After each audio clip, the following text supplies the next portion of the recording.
Welcome, everyone. Good afternoon. Thank you for joining us. We're going to get started. We want to be respectful of everyone's time. I also just want to take the time to point out the date today. Today is November 3rd, Election Day. So if you haven't voted, please get out and do so safely. But we're going to go ahead and get started. My name is Dylan Agnes. I'm a research scientist at the Integrated Design Lab. We're a researching and consulting firm, nonprofit. We work on emerging technologies, workflows, methodologies. That's weird. Sorry, someone's trying to join 3 times. That's a new one. Hopefully we'll get that sorted out. Continuing on, this lecture was prepared for NIA. However, the presentation today is sponsored by the Idaho Power Company. I'm going to be talking briefly about some of the programs we have with them. One of them is our Technical Design Assistance Program. There are 3 phases broken out, as you can see here, $2,000, less than $2,000, $2,000 to $4,000, and then greater than $4,000. The phase 3 does require a cost share, 25% covered by the owner, and 75% of our time covered by the Idaho Power Company. For more details, please visit our website or email Damon Woods. Another lecture series we have that's sponsored by Idaho Power is BSUG, Building Simulation User Group. Our next one is going to be given by our own Dr. Damon Woods on high performance classrooms. He's done a couple case studies over the past few years on schools here in Ada County, both public and charter, and he's very passionate about it. We'd like to tell you about his results. So if you haven't, please register for that.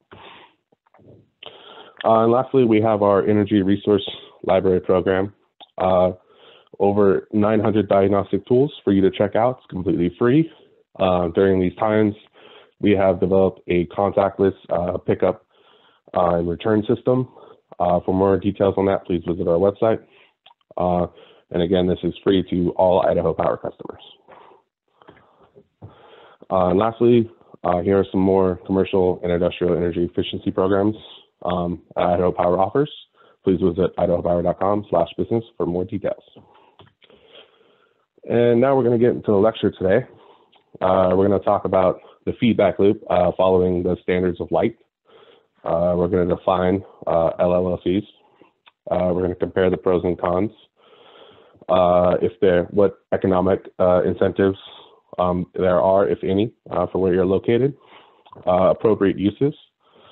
We'll be looking at a case study. Always looking out for more case studies. So if you know of a building that uses Luminaire level lighting controls, please let me know. And then we'll go into a summary. So where are we going? The purpose of building energy codes or standards is to set minimum requirements for energy efficiency design and construction of new buildings. And we just had a talk by Tim Johnson of Christian Carroll, and I felt he framed it pretty well when he says, well, you're designing to the minimum standard requirements is you have designed a legal building, not necessarily comfortable or high performance building. So in Idaho, we're currently using 2015 IECC. That was effective January 1st, 2018. You should know, right around the corner though, upcoming January 2021, Idaho will adopt the 2018 IECC. And I'll go briefly into that.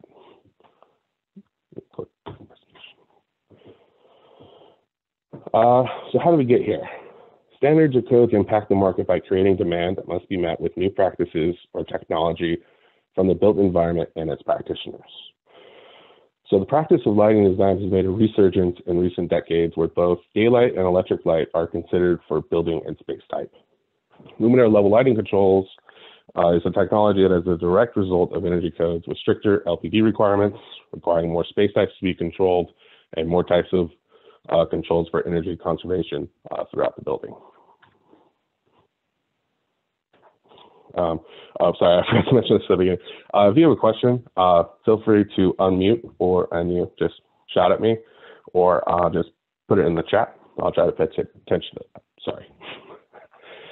But looking at code, this is IEC 2012, the daylighting zone control. It's very broad. It doesn't actually tell you what a daylight zone is, just that it can't be more than 2,500 square feet. It gives you the requirement that you have to provide either manual or automatic controls. One exception, but it's not really applicable for a lot of spaces. It's really optional.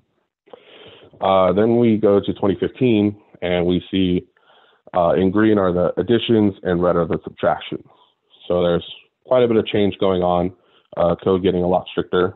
Now we see daylight harvesting zones actually have types now. So we have a Sidelight and a Toplight zone, as well as the requirement that spaces with more than 150 watts of general lighting within the Toplight or Sidelight zone have to be controlled. So kind of a visual what that looks like. Sidelight zone being is a fancy way of saying is the space next to a window. And so what you do is you take the height of the top sill from the floor, you go into the space, and that will be your daylight zone, and you go until you hit a full height wall or partition above 36 inches for lead. And that's what falls into the daylight zone for the length. And then for the width, you take 2 feet in both directions, east and west, north or south, depending on your orientation. And that is the width of the daylight zone from the window. And same exemption rules apply of going to a full height wall. Toplight daylight zone, there are kind of two different daylight zone areas. This one's for a rooftop monitor, which is another way of saying a clear story. And so it's a little bit different in that it deals with the overall height of the rooftop monitor, as well as your ceiling height. And so you can see on B, you're still applying an obstruction clause to the daylight zone. So if anything is 70% of the ceiling height or greater, then that area is subtracted from the zone. And then defining the overall length for it, you're only going with the rooftop monitor where daylight is being emitted. So this back area over here is not being counted. And the last one is a roof fenestration assembly, which is a fancy way of saying a skylight. So that one again deals with ceiling height. You're going with the 70% ceiling height exemption, but when determining the daylight zone, you're allowed to go in all different directions because that's generally how a skylight is set up and designed. So here are two main takeaways you should take away from 2015 that are the most important in regards to daylight controls. In 2018, there's not much change. There's a few additions, a few subtractions. The additions, though, are worth noting, one of them being a new exemption, specifically for new buildings. And this has to deal with your overall lighting power density. There's a new equation that if your lighting power density is at a certain threshold in comparison to the available daylight harvesting area of total of the building, so that would be adding up all your daylight zones that are recognized by code and comparing them. I'm not going to go into that equation. I could spend 20 minutes talking to you about it. But keep in mind, it is a new exemption coming up. And then we get more stricter daylight responsive control functions. Mostly we're just responding automatically to levels being required in more spaces and giving the building occupants ready access to calibrate and override those controls. So some of the strategies that we're looking at that we kind of track mostly through CVAC's other standards as well are here: occupancy sensors, scheduling, multi-level lighting or dimming, building automation system, daylight harvesting, demand response, and plug load. LLLCs addresses all of these in one manner or another. It depends on how much you're willing to invest in the fixture and the overall strategy. And to give you an idea of buildings that are using these strategies, This is from CBEX 2012. There's an update coming to CBEX. They're supposed to publish initial findings in November of this year, and then detailed reports and data available to the public in spring and summer of 2021. So LLLCs have the capability to have a network occupancy sensor, an ambient light sensor for each luminaire that is directly integrated or embedded into the luminaire during the manufacturing process. In addition, those required integrated components, LLCs must have control persistence capability. And to demonstrate the commercial availability of the integrated component options, at least one family, luminaire or kit with the integrated control system must be verified by the lighting consortium. I believe that stands for direct. It could be digital, but I believe it's the direct lighting consortium. They're kind of the equivalent of the IES, the Illuminating Engineering Society. They kind of deal with the hardware and manufacturing side of it. So here's kind of a visual of what an LLC has the potential of looking like. This one in particular has an ambient light sensor, firmware for upgrading, infrared sensor for receiving data as well as transmitting it, as well as an occupancy sensor. 2015 IECC briefly mentions luminaire level lighting control just to kind of define it. But 2018 goes a lot further in defining the standards and what constitutes an LLC. So it features embedded intelligence, occupancy and light sensors, wireless networking capability, and where required local override switching is possible. In addition, it requires the luminaire to be independently capable of occupancy sensing, dimming to maintain a desired light level, and configurability, including dimming, set points, timeout, fade rates, as well as sensor sensitivity and wireless setting. So pretty broad. It can do a lot of things. So it's a matter of manufacturing capabilities and then software programming.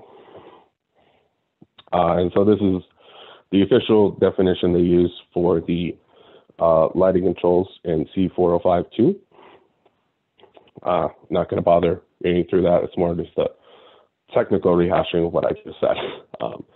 So feel free to pause this later on to review it.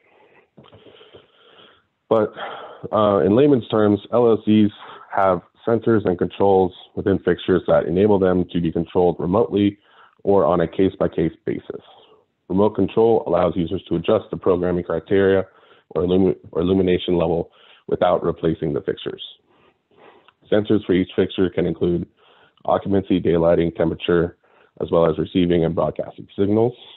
That's kind of the bare minimum. You can actually put quite a bit more sensors into the fixture. Because of all that, each fixture has the potential to become a semi-autonomous zone that is capable of responding to small changes in the area under each fixture. Fixtures have the potential to communicate with other fixtures using wireless, infrared, or networking to share data. And where you start getting into smart lights is when you have a network gateway, you start collecting that data, identifying trends, and providing a user interface for the facility manager or building occupants to act on that data to refine the system. So here's kind of a look at everything luminaire level lighting control has potential for touching: air quality, temperature, daylighting, wayfinding, asset tracking, security, networking, kind of just the ones right off the top. There are two pathways. There's your kind of standard light, and then you have your advanced smart lights, which is what I was mentioning earlier. So the base requirement for all LLCs is occupancy sensing, daylight harvesting, continuous dimming, high-end trim and task tuning, as well as controls persistence. So allowing the user or the building occupant to override when necessary. For the more advanced LLCs or smart light,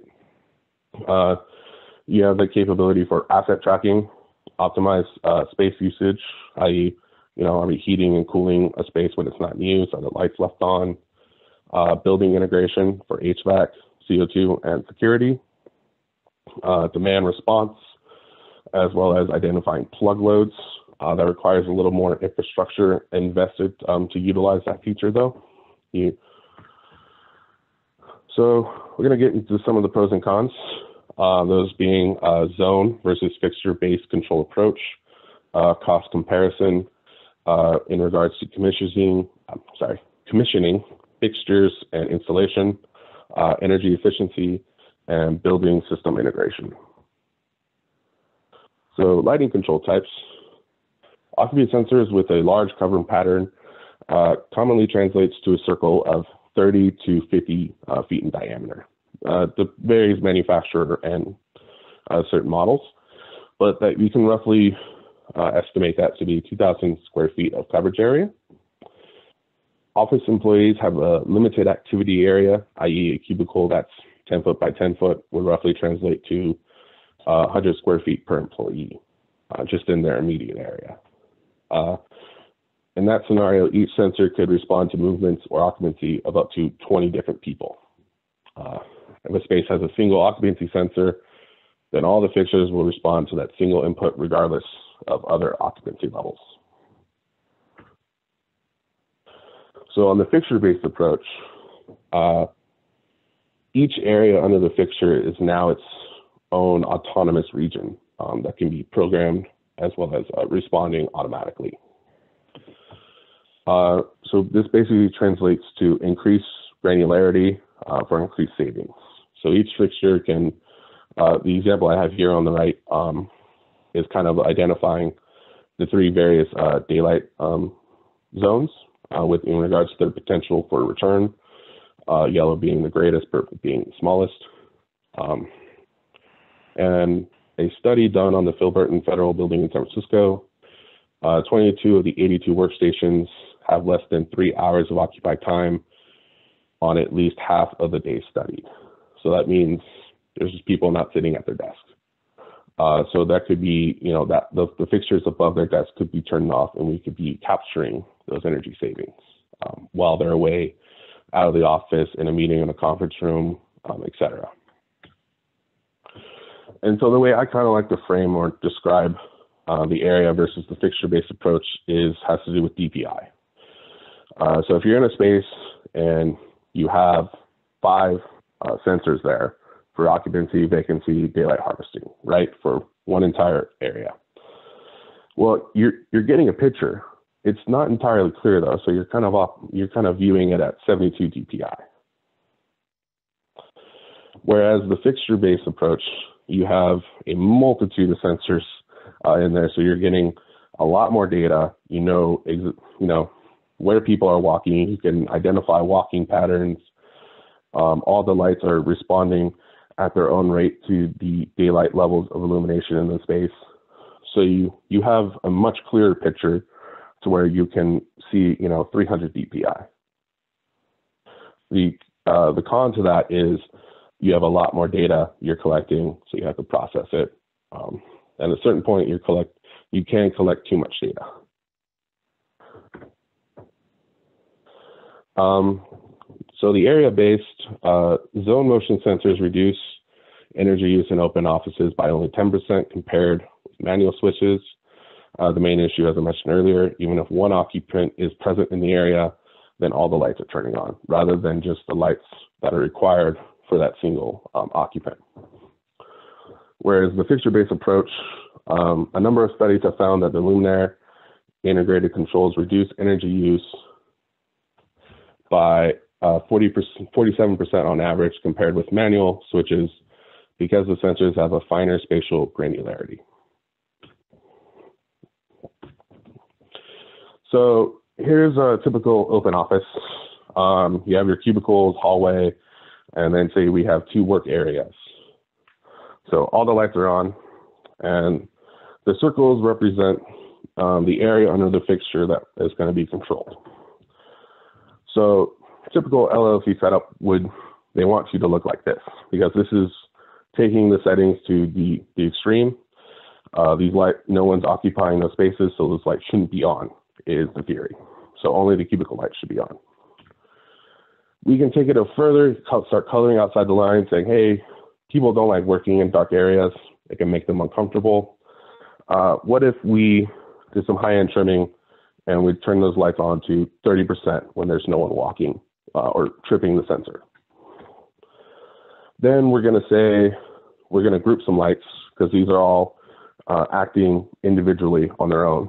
But we're going to tell these 4 lights in the open work area, in addition to being your own, you're going to be part of the green group, and the open work area at the bottom, we're going to tell them they're part of the blue group. So say these four people at these cubicles need to have a work session, open meeting, charrette, what have you. So they're going to get up from their cubicles and they're going to walk, and they're going to trick the sensors in the hallway. So those lights are going to come on to 100% or the approved level. So whether that's 85 or 90%. Then they're going to walk into the open work area. And when they do, all the lights are going to come on, not just the one, because this area has been programmed that if any one of these lights is tripped, then the other ones that are also designated blue team will also turn on. And we can take it a step further and say there's some windows along this perimeter. So then all the lights that are next to a window, even if they're part of the green team or the blue team, in addition, overall, they're going to be playing for the red team as well. And so then those lights are going to dim when this occupancy is tripped and it turns on these lights. So that's kind of the flexibility and the level of control you can start to get with Luminaire level lighting controls. And ideally, in a utopian world where everyone has control over their own lights, you get something like this, where this person has it on 100%. These two people here like working in a cave. It's very comfortable for them. They only have theirs on at 10%, etc. So are there any questions on what I've talked about so far? Pause for an awkward Zoom.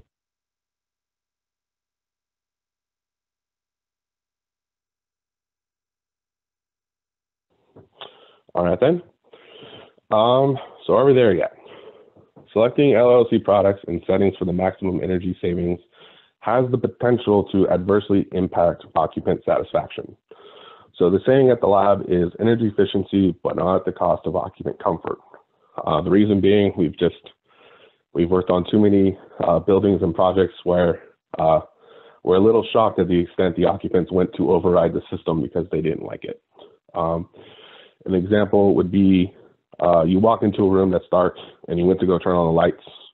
You would be very confused or set back when you don't find the light switch is where it's supposed to be.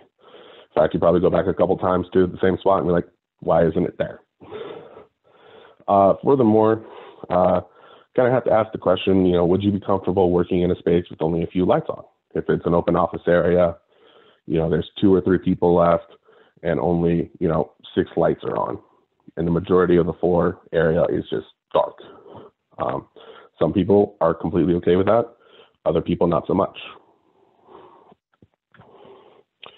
And so what we're really trying to get at is this green area on this chart. So this kind of describes, start of the day, the lights come on, as well as people start trickling into the building. So sensors start tripping, lights go on. Then say, someone leaves, lights go down, as well as, adjusting illumination levels for daylighting.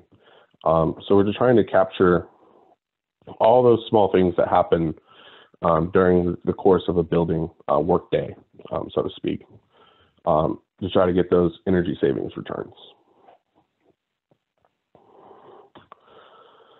So the parameters that are going to most affect your energy efficiency is whether your occupancy sensor has a narrow or wide field of view, the time delay set after the last occupancy detected.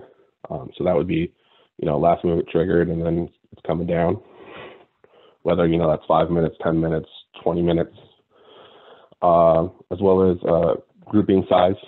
So, having each fixture operate on its own and adjust itself accordingly, you're going to get a lot of return. You're going to capture a lot of that area on the graph that's green. The bigger the grouping, though, that you get, you're still going to see a return, but it's just going to be smaller and less often. And then whether you have them going to full off or if you're dimming down to a percentage, and then even further, if you're, say 15 minutes after last occupancy is detected, the lights are programmed to go down to 30% output. And then 30 minutes after that, if there's no additional occupancy triggered, then they go to full off. Okay, Samantha has a question. How many fixtures are available with these LLLCs today? Is it common, or is it the pool of options still small? It's getting a lot more common, mostly because it's basically, I haven't gotten to this slide yet, but I'll talk about it now, is basically it's out of the box, turn the key solution from the manufacturer.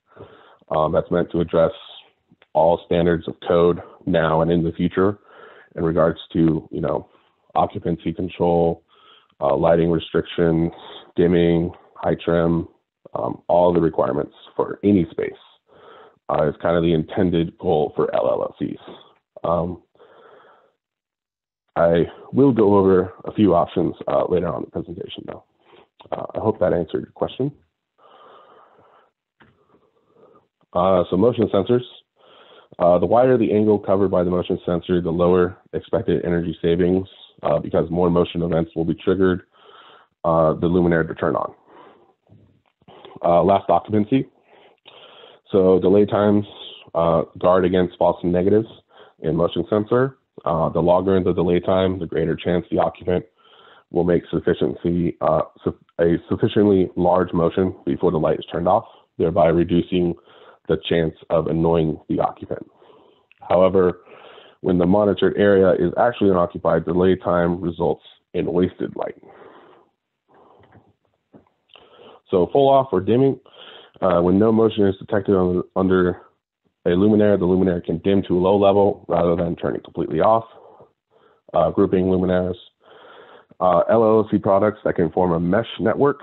Luminaires can be programmed into groups so that if motion is detected by one group of luminaires, then all of them turn or remain on. There's also a setting where you can have the current fixture that is detecting the occupancy is 100%, and then all the fixtures adjacent to it turn on to 20, 40, or 60%, and as they move through, that pattern continues. Occupants may wish to group luminaires for aesthetic reasons or to identify a cohesive work department. However, the greater number of luminaires grouped together is equal to the number of luminaires controlled by traditional controls. So now we're going to get into how impactful those settings can be. So a delay time of 5 minutes versus a typical 20-minute delay reduces energy use by up to 21%. Leaving luminaires ungrouped reduces energy up to 29% when compared to connecting luminaires into groups of 8. A narrow field of view sensor selection versus a wide field view sensors will reduce energy use by 18%. Turning off luminaires during vacancy reduces energy use up to 14% compared to dimming those luminaires to 20% output when vacancy is detected under the troffer, but there's occupancy elsewhere in the room. So here's kind of a visual of that. I know that was a lot of text, I apologize. But basically, the blue line being the wide field occupancy sensor and the orange being the narrow. We start off with just a 1 minute time delay, and we can see the return on investment. We go to 5, we see that we get a greater, and then 10, and as we go to 20, it just continually increases. So that's the effective energy use.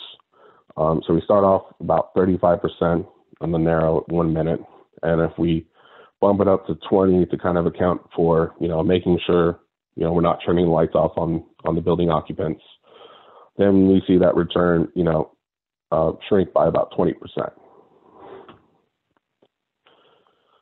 And so here's using grouping size. So depending on how many lights are being grouped together, again, sticking with the wide versus the narrow occupancy sensor. So we're going to see a greater rate of return. Sorry, I guess I'm framing this wrong. The energy use increases, I should say. So we start off with about 51% reduced energy. And then as we increase the average group size of the luminaires, we see the increase in energy consumption. And so this one deals with delay time. So whether we're going to delay and then we're changing it from we're dimming to 20% versus we're turning the fixture off. And so again, it's just the more leeway you give, the less energy you're going to save, but you're still saving energy because it's a control strategy that you're implementing. It's just a matter of what works for the space use, the building type, what are your occupants doing in the building, to kind of fine tune that, what makes them comfortable with the system. And so here's kind of an overall view of that, as well as breaking it down by different space types in the building. So we have, open office versus break room versus classroom, conference room, private office. So you can see you really have a large range of flexibility and options, and sometimes that can be a bad thing. If you have too many options, where do you start? So here's a cost comparison economic incentive overview. This deals with that same study or building I mentioned earlier, the bank building in San Francisco. And so the base case for use, and we broke it down into wide versus narrow. So the base use is $15.60 for operation. And say we added an occupancy sensor, and wide versus narrow. With the wide, we're saving $6.20. With the narrow, it's $7.50. Now, say we add that time delay of only 5 minutes, so a very small time delay. We could have problems with occupants being annoyed of lights turning off on them, but we're still going to save an additional $1.40 and $2.70 with the narrow. Then if we start grouping it, we can see we're still saving energy, but now we're cutting into the savings we've already gained. So if we start grouping, we're going to see an increase in $2.20. And then dimming versus full off, again, we see another increase, but you'll see that our overall net gain is still positive. So we went from $15.60 to $11.60, as well as to $10.20 versus the narrow. So you can see you're layering all these control strategies, and you want to attain energy efficiency and get a good rate of return. At the same time, you want the occupants to use all the strategies that you're implementing and designing.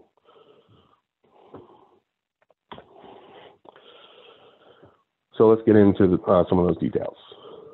So for this study, the average power demand was 37 watts. Base case time use was 15.5 hours. Business days per year was 261. Base case energy use was 150 kilowatt hours per troffer. And then there's some cost. This is not entirely up to date, so don't hold me accountable for some of those numbers. They've definitely changed. I do know the Idaho Power Incentive is still the same at 22 cents per kilowatt hour saved.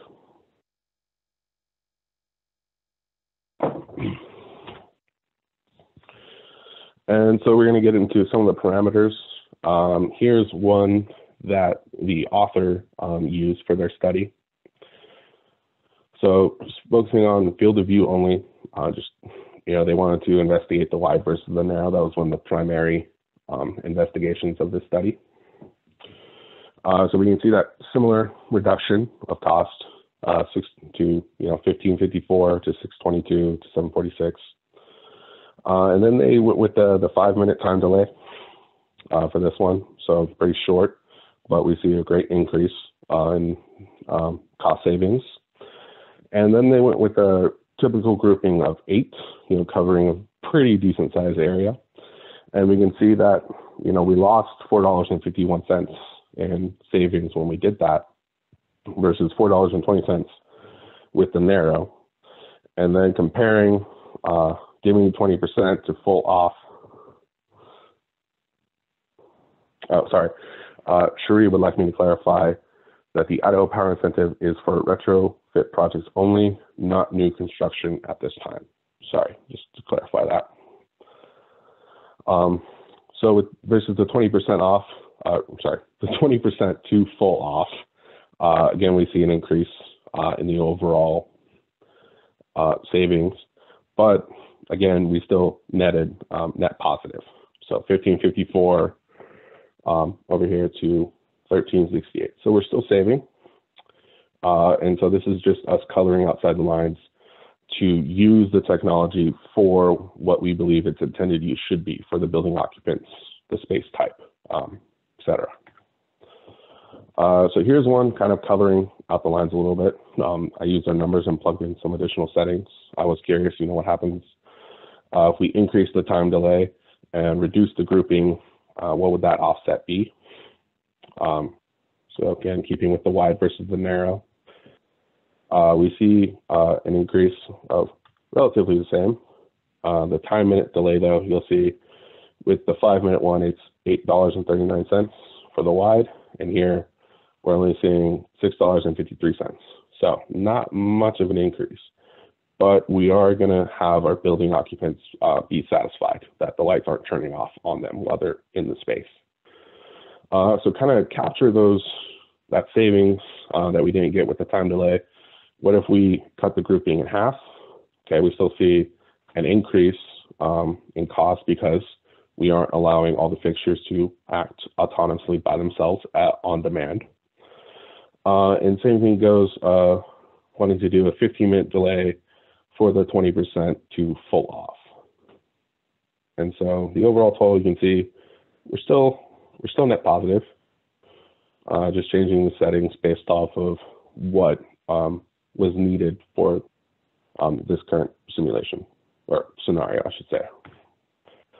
So again, I know, here's some visuals for you because I know that was like a wall of numbers.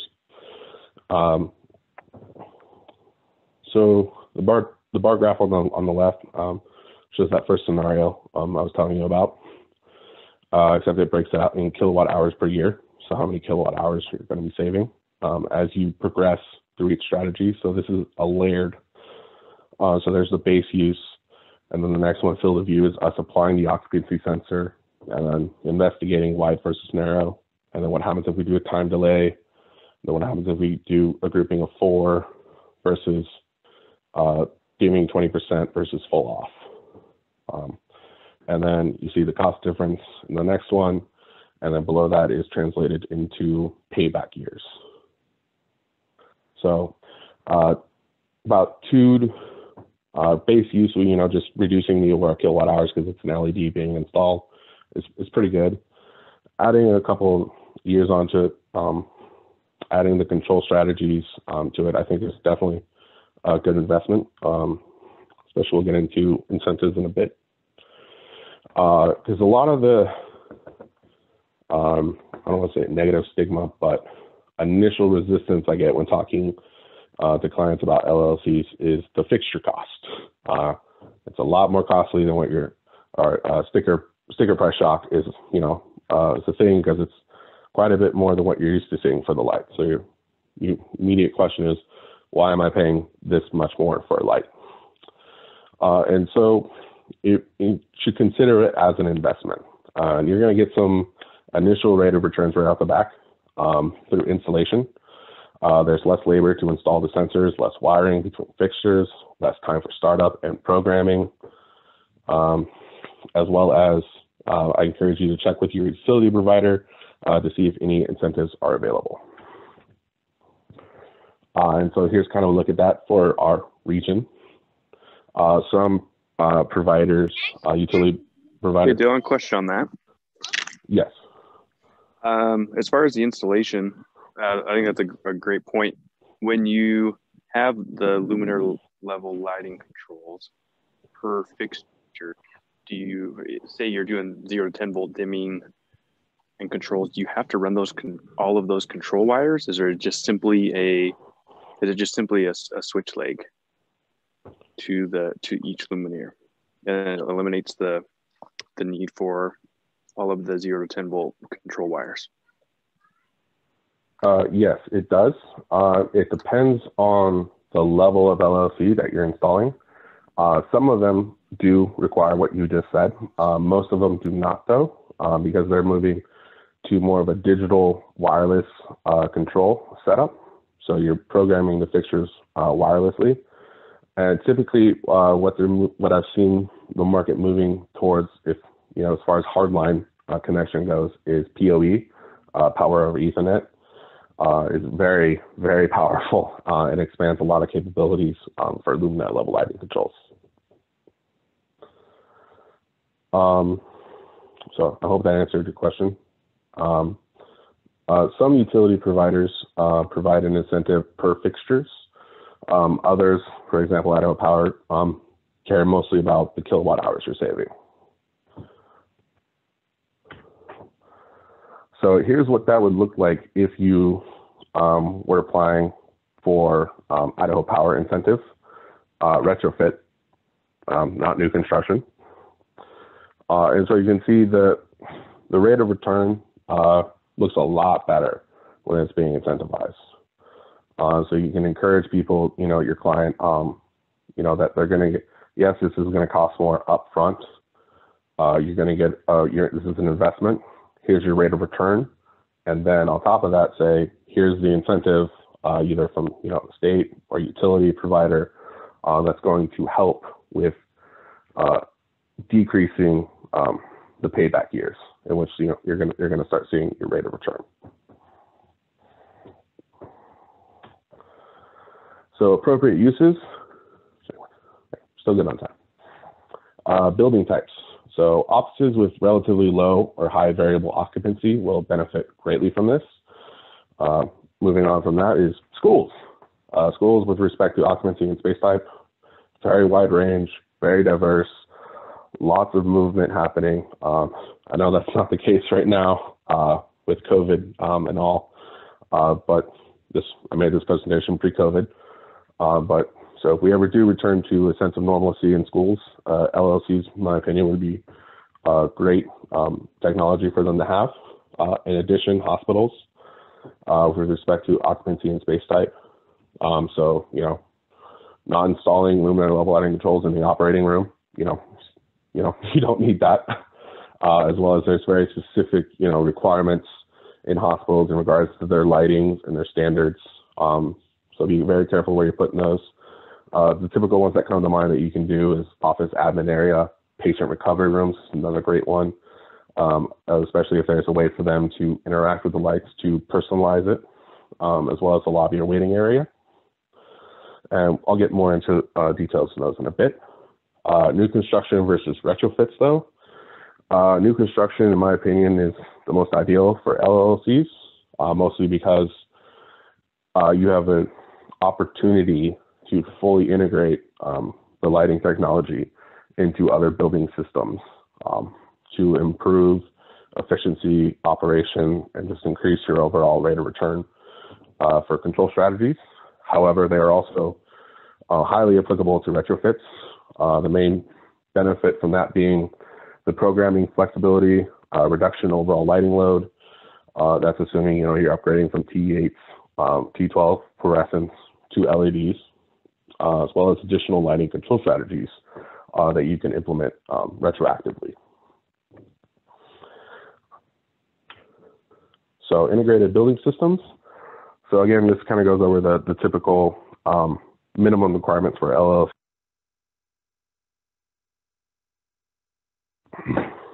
Some form of networking, connects the network, exchanges information, configure the individual device level, having occupancy or vacancy sensors, temperature sensors. It's an optional one, but in my opinion would be a very good one. can assist with regulating heating and cooling loads for specific tasks or space types.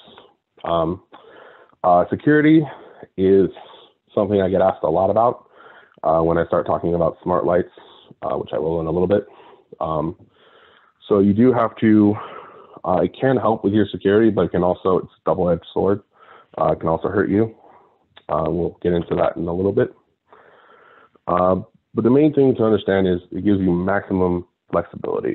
So granular control down to the individual fixture, future-proofing, i.e. adaptable space usage, so you can reprogram the lights, as well as I mentioned earlier, once you start getting the power over Ethernet, then you start knocking on the door of IoT, which is the Internet of Things. The Internet of Things, probably the best way to describe it, that most people kind of know as, is basically digital devices interlinking with the cloud interface. However, it can extend much further than digital devices. So what I mean about the Internet of Things, is what I call things, is in our instance for buildings, our things are thermostats, occupancy sensors, photo cells. Everyone has a phone generally nowadays, so mobile devices. Plug loads can be things that can be connected to a network to create a sensor network that can be helped to solve energy management in a building, as well as future planning and decision making. And so here's kind of what it looks like when I'm talking about smart lighting. There are kind of four categories that kind of allow smart lighting to exist. Briefly, it's obtaining information, devices or IP end nodes. So if your light fixture is capable of sending or receiving a signal, as well as being programmed where it can store data, it's now an end node. Reliable delivery, so connectivity and control strategies. Again, we get that. So, when you're using Google Maps, wayfinding, insert navigation finding app here. When you go into a mall or a building, it doesn't know where you are at all. It kind of just drops off.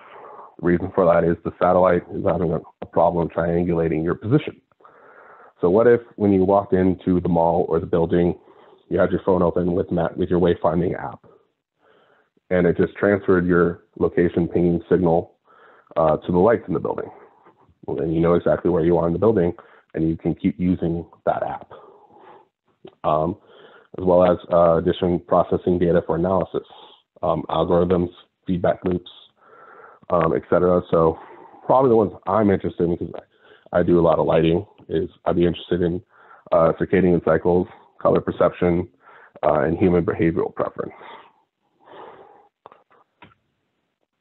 So in kind of big picture, what that looks like is, so eventually I hope to see us kind of connect the grids from the micro smart grids that we're starting to see in buildings, from just building automation systems, control systems, to overall control for the macro smart grid. And so LLCs kind of fit very snugly in the middle of those two, between the built environment and the individual user. And so in that, they can operate on the workstation level, the room level, the floor level, and the overall building level. And so when you start to combine all those, when you bring in the user specifically to interact with that, that's when you get the Internet of Lighting. That's not an actual term, don't quote me on that. I just didn't know what to call it other than that. So occupant comfort and productivity, adjusting lighting and control temperatures for occupant comfort. It's very important that you kind of maintain the same, if you're retrofitting, try to maintain the same color temperatures and light distribution, and slowly change it over time if you do want to change it. Otherwise, occupants will know. Optimize productivity through task tuning, can provide demand-driven heating and cooling. Again, you need to have additional sensors and infrastructure installed for that one. But getting into the more specific use types, hospitals can create a more healing environment with higher quality lighting that adapts to patients' needs. reduces unnecessary purchases and wasted labor by enabling smart asset tracking for medical equipment. A study I read up on said that nurses waste about 2.5 hours each day looking for equipment. So if they had an app, they can pull off on their phone to tell them, I need a I need a wheelchair, and it will tell them where the closest available wheelchair to them is. I.e. also, a doctor needs to be paid to go do surgery or an operation or just another part of the hospital. If your ID badge has RFID embedded into it, then you can be tracked where you are in the hospital, so you can be found very quickly. As well as, allowing patients to fill out kind of a wellness survey, how they're feeling about the light. They can send that off on their phone and they can travel on the network, as well as having an instantaneous response to that. Schools, I believe, can enhance learning conditions with lighting that improves visibility and adapts to students' needs. This also increases connectivity in the school. Can easily create the ideal lighting environment any time of day without energizing cool light in the morning and calming warm light later. So you can kind of shift the moods. Also, if you're giving a presentation or you want to demonstrate something, you can have the flexibility of changing the light loads as you need. Can increase safety and security and efficiency by enabling real-time tracking of building assets with many LLC systems.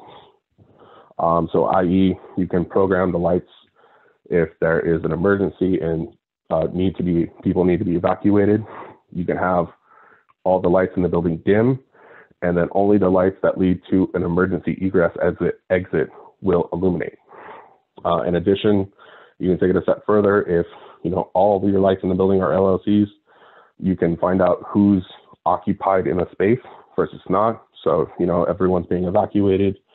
We still see on the system that there's 3 people, or at least there's 3 lights that are picking up occupancy sensor tripping. For office buildings, increase employee satisfaction rates and productivity by optimizing lighting for individual tenant needs. So this is applicable if you're an owner of a commercial building and you have different tenants. You can have that flexibility, and even then you can offer to the tenant, hey, you can program these lights individually as your employees are going to need it. And if you want to remodel the space or repurpose it for something else, the lights are already set up to do that.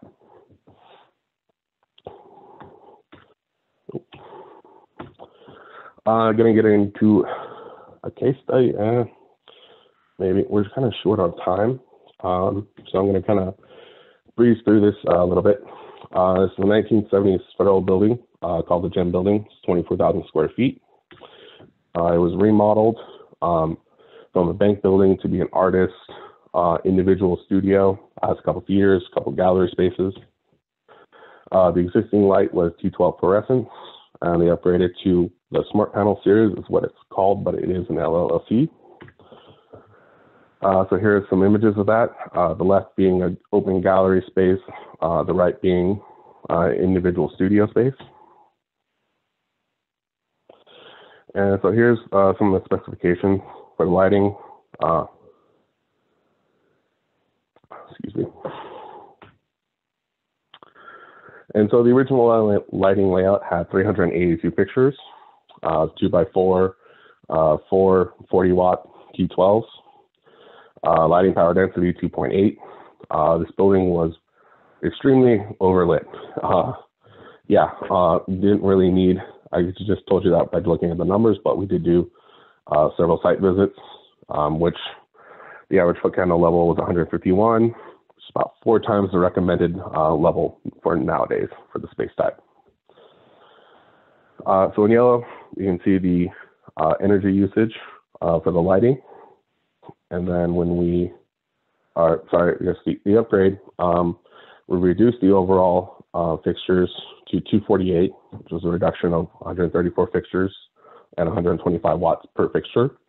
So that gave us an LED of 0.4. So we saw an 85.7 reduction in the overall LPD. In addition, this is important to note, the interior walls no longer extend to the ceiling, allowing more ambient light into perimeter spaces. And so here we can see, a drastic reduction in UI as far as electricity is concerned, mostly from the LEDs, but some of it is due to control strategies. And now we're going to get into some of the pros and cons. So some of the pros, as I mentioned, meeting stricter and stricter energy efficiency goals, as well as going above code. LLCs will help you do that. Allows building owners and facility managers more data collection to inform programming choices, such as scheduling or occupancy. You can adjust output for individual lights or groups of lights to set a level or space conditions. Building or spaces within the building may need to be repurposed later on from the original design intent. This helps with that legwork.